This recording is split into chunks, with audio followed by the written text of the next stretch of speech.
I'm telling you, I think if you're at a university for a music school and your professors schedule an exam on April 2nd, do the world a favor and get in those practice rooms the night before and just go, "Ah!"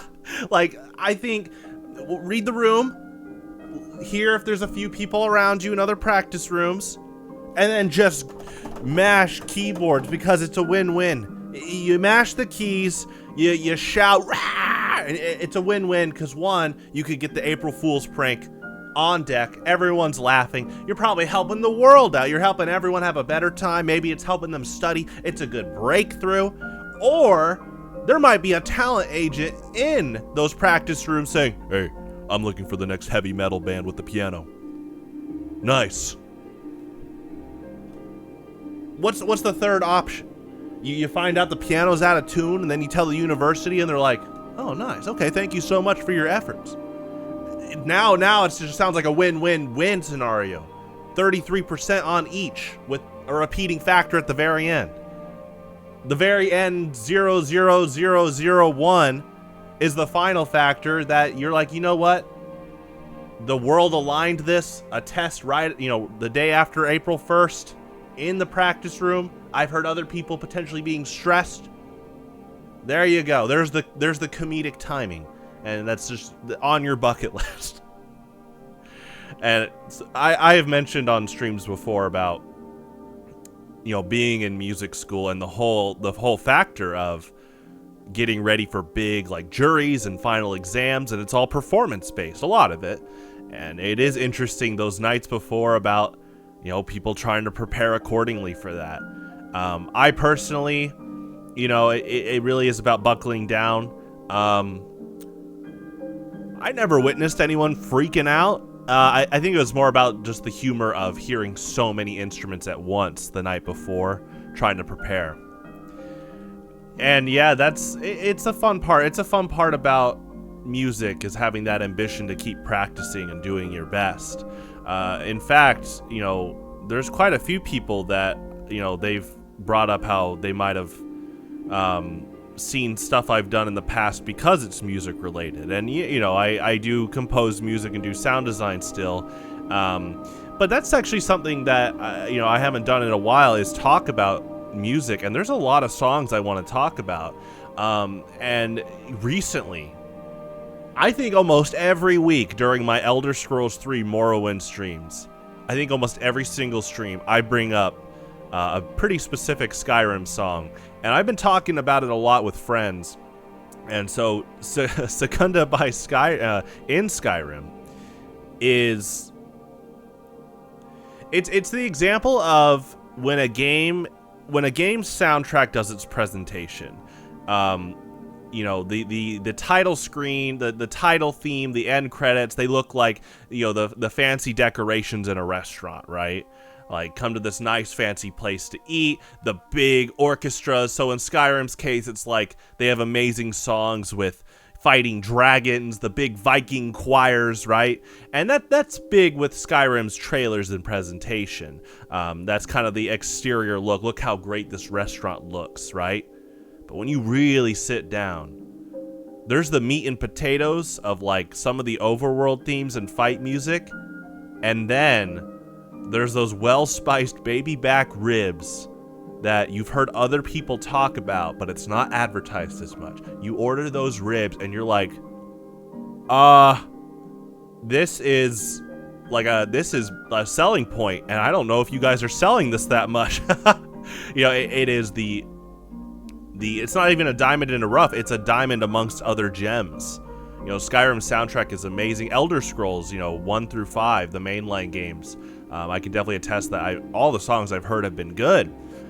And what's interesting about this song, what you're hearing right now, is surrounded by big, bombastic, again, war cry based songs. You're up north in the cold tundras of Skyrim. There's just this nice subtlety. There's this nice kind of professional polish to a song that really only has a harp, piano, and a woman singing. And obviously there's some audio engineering and embellishments around that, but at its core, it's really just those three instruments on the forefront.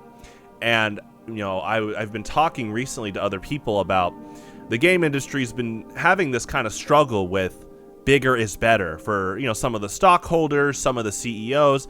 They're becoming, or they already were, but there's a combination of some already being and some that are becoming more and more tone deaf because they feel that in order to sell more, their consoles and products need to be bigger, more graphics. We need to see even more wrinkles on Kratos' face. I use Kratos, but the God of War team has been doing pretty well, like artistically overall. But a lot of these like characters, right? Some of them are being pushed to be like, we got to show the graphical power of this console. And on the music front, there have been composers that have been hired and unfortunately let go because of video game layoffs. But there's been this pushing agenda where the selling point of music for a lot of games, for a lot of the AAA ones that are kind of a bit tone deaf, are okay. Bigger orchestra, bigger sound. We have the memory capacities, but sometimes they're losing that essence of what makes for a good song. And good can be subjective, of course, but I do think the fundamentals of a good song trace back to Super Mario Brothers and Mega Man, which I've mentioned that, Super Mario Brothers created the trail. Literally created the trail for what background video game music is. How amazing video game music can be. It literally, Koji Kondo was like, I'm going to make songs that keep playing in the background. And I don't know how long these average players are going to, I don't know how long the average player is going to be on level 1-1, but I'm going to try to make it really catchy and enjoyable, right? And then Mega Man set the bar for the best consistent type of music you could hear in video games. And just music in general, video game music is incredible. And I think, Mega Man and Mario, they both consistently just have amazing music in their series of games. So Secunda by Skyrim reminds me a lot of Mega Man music specifically, because even when Mega Man made leaps and bounds in technology, when it moved to the PlayStation, Sega Saturn, and then later on it went to the Switch with Mega Man 11, those songs still value the compositional structure of 4 instruments. I'm not saying the songs all have 4 instruments now, depending on the console, but the foundation of instrument 1 being melody, instrument 2 being either a counter melody or harmony, instrument 3 being bass, and instrument 4 being percussion is big. It's big to have that foundation. When I write music, I try to go along those, that line, that firmware of making my own kind of, I guess, firmware limitations. And what that does is it makes the composer, through limitations, it tests the creative skills. Limitations can really push for creativity. And Secunda by Skyrim is so good at that because it's almost like the composer, they were given almost a break. Not that they were overworked, but it's that, again, Skyrim was big on big bombastic music.